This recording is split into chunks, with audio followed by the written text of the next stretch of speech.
चलिए क्लास, आज हम लोग अपने लेक्चर की ओर आगे बढ़ते हैं और एटॉमिक स्ट्रक्चर का एक पार्ट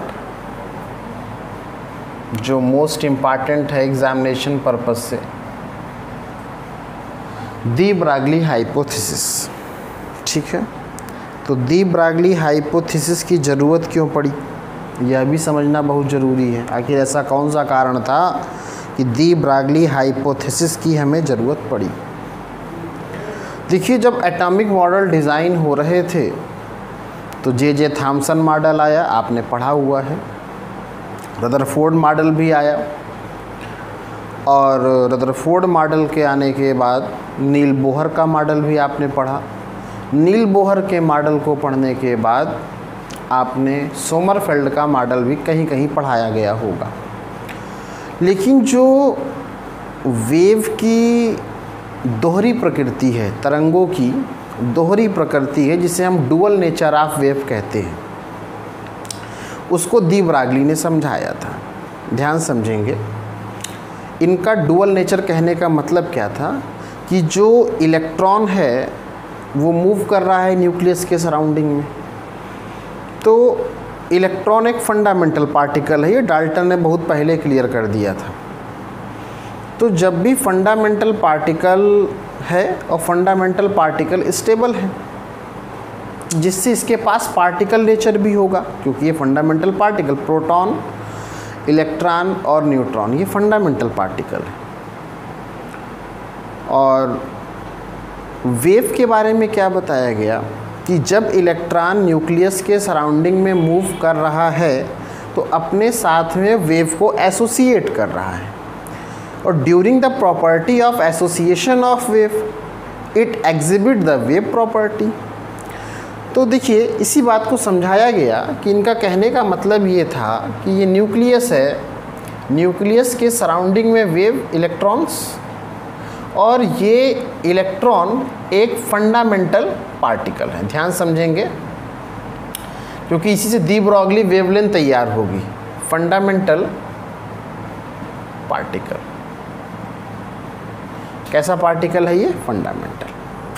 और फंडामेंटल पार्टिकल अगर ये है तो इसके पास एक नेचर होगा, पार्टिकल नेचर, है ना क्लास। अब जब ये इलेक्ट्रॉन मूव कर रहा है तो अपने साथ ये वेव की प्रॉपर्टी लिए हुए, यानी यहाँ पर क्या हो रहा है? Association of wave, association of wave. तो जिसकी वजह से इसके पास एक नेचर जनरेट हो गया, जिसे हम कह रहे हैं वेव नेचर। तो इसे हम इसीलिए डुअल नेचर ऑफ वेव भी कहते हैं। क्या कहते हैं? दी ब्रॉगली हाइपोथेसिस को डुअल नेचर ऑफ वेव। अब इस डुअल नेचर ऑफ वेव में क्या कहा गया? दी Broglie suggested that when an electron move around nucleus, then it exhibit particle nature as well as wave nature. Okay, hence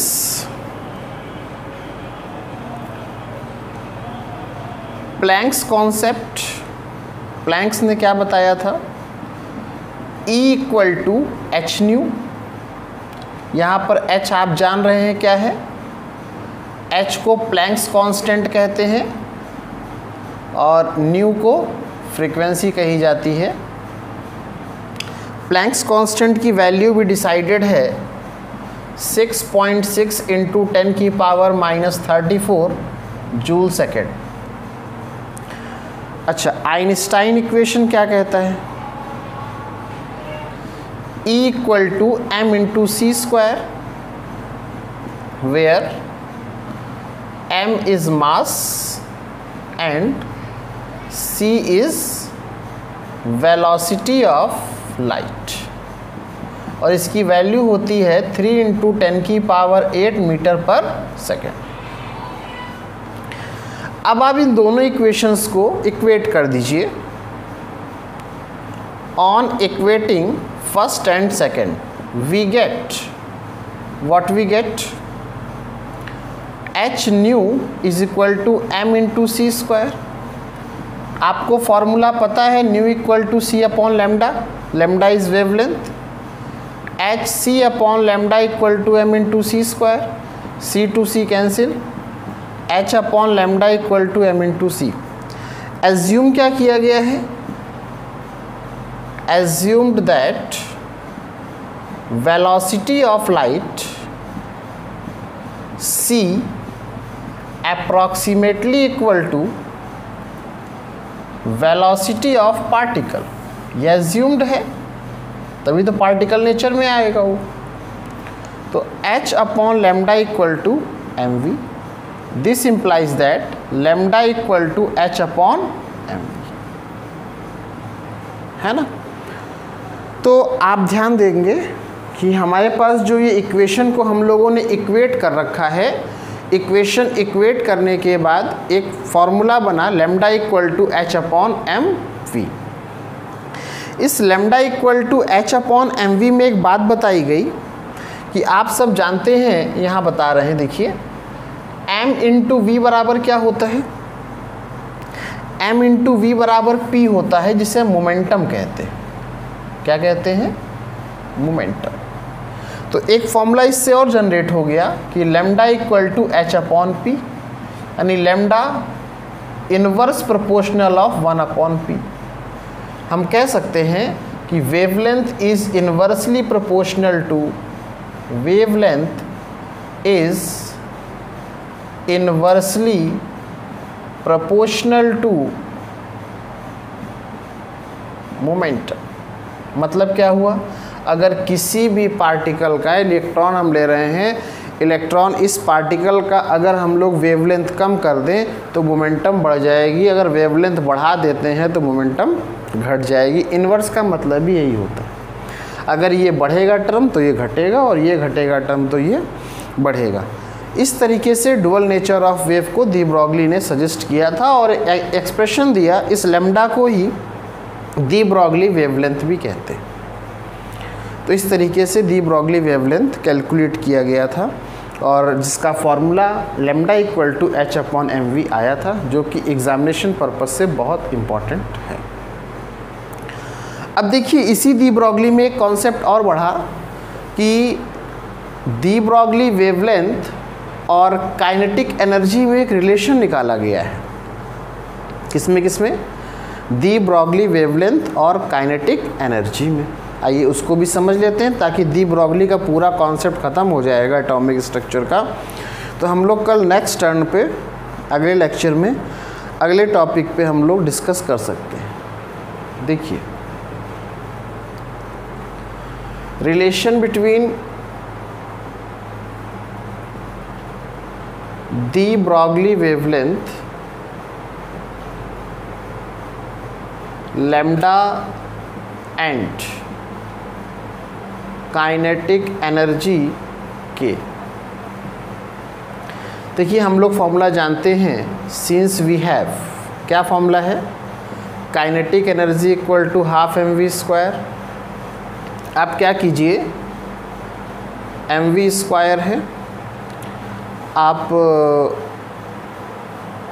अभी formula देखे हैं, v बराबर lambda equal to h upon M V. हम लोग यहाँ से v निकाल लेंगे तो h अपॉन एम लैम्डा आ जाएगा। इस वैल्यू को यहाँ पुट कर दीजिए, h अपॉन एम लैम्डा का होल स्क्वायर, यानी क्या बन जाएगा, half M h square upon M square, m to m cancel, 1 upon 2 h square upon m lambda square, ये हो गया k। लैम्डा स्क्वायर अगर आप निकालेंगे तो h स्क्वायर अपॉन 2m के, यानी lambda is equal to h upon under root 2m के। This is the relation between the wavelength and the kinetic energy. तो ये डी ब्रॉगली वेवलेंथ के साथ इसका रिलेशन है, इसको आप अच्छे से तैयार कर लीजिए। नेक्स्ट लेक्चर पे हम लोग बात करेंगे हाइजेनबर्ग अनसर्टेनिटी प्रिंसिपल और ऑफ बाउ प्रिंसिपल पर। अगला हम लोग का ये टॉपिक रहेगा। Okay class.